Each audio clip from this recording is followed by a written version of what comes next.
Okay, when you were doing the problem last week, you probably saw there was one problem that said a gas was at STP, or standard temperature and pressure. Okay? So when we're dealing with gases, and if you ever see STP, all that stands for is standard temperature and pressure. Okay, so standard temperature and pressure is just pressure and temperature that scientists have set to study certain gases in ideal conditions. Okay, so what is standard temperature and pressure? That's what we're going to go over today. So standard temperature, we define that as 0 degrees Celsius.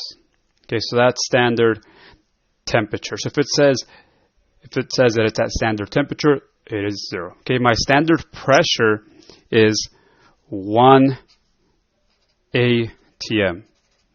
So that's all standard pressure and temperature is. 0 degrees Celsius, 1 atm. Okay, so depending on your problem, you might use different things.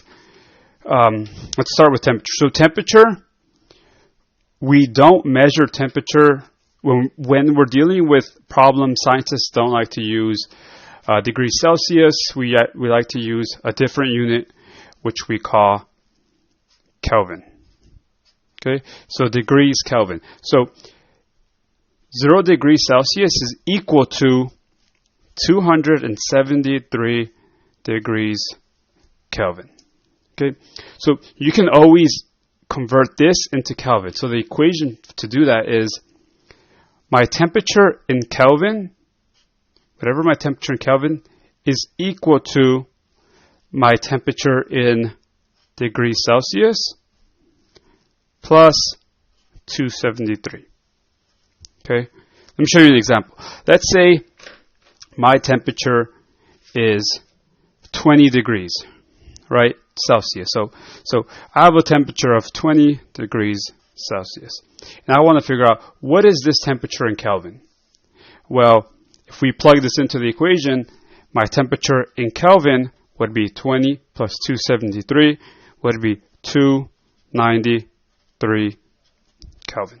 Okay, so when we're dealing with gases and gas equations and we're dealing with temperature, we always want to, typically we're going to put that in Kelvin. Almost like 90% of the time we're going to use degrees Kelvin. Okay, so for example, if this was 30 degrees, then it would be 30 plus 273, okay, which would be 303 and so forth. So it's easy, very easy conversion. We'll do one more example. Let's say my temperature is 100 degrees Kelvin, right? Well, what's my degrees in Kelvin? Well, my degrees in Kelvin would be 100 degrees Celsius plus 273. That gives me an answer of 373 Kelvin. Okay? So let's also discuss what is Kelvin. Like basically that's a unit that scientists have made to kind of describe the kinetic energy of a certain atom. So in other words, all particles, if we have, for example, let's say we have atoms, right? Everything has atoms, or made up of atoms. Atoms are actually vibrating. They're moving. They're not staying still. So 0 degrees Kelvin is basically the coldest temperature that you can get any object to be. So at 0 degrees Kelvin, you have absolutely no kinetic energy and things are not moving at all. Okay, so that's where Kelvin comes into play. So 0 degrees Kelvin, there's absolutely no movement within the particles. Okay, so let's go back to the top. So again, when we are referring to standard temperature, it is 0 degrees Celsius, which is the same thing as this. Okay, remember 1 atm is also equal to 760 milligrams of mercury, so that would be the same thing. So if you're dealing with this unit, then you would use this as your standard pressure because they're equal to each other, right?